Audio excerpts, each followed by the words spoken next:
John Beth, 'tis the season for charitable donations, but a new tax law taking effect this year may change the way you look at giving.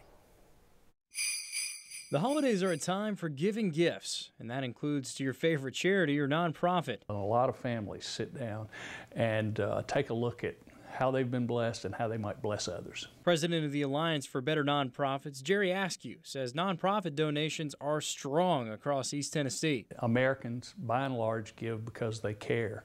They want to take care of the environment. They want to take care of children. They want to take care of people who can't take care of themselves. But that giving may change. Here's why.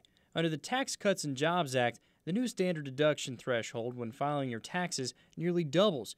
It goes from $12,000 as a couple to $24,000 and nearly $6,000 as an individual to $12,000. President of Asset Planning Corporation Paul Fain says that means nearly 90% of Americans will now take the standard deduction and not itemize charitable giving. One of the concerns is that people that were motivated to give to charity for a tax deduction maybe won't itemize anymore. But Fain doesn't think so. If you look at it differently, whether you get a tax write-off directly or not, I think most people will continue their charitable deductions because now, even with the higher standard deduction, they're actually getting a bigger tax write-off, not just directly for their charitable giving. Askew says he hopes giving will continue to be strong. We really do believe that most people give from their hearts.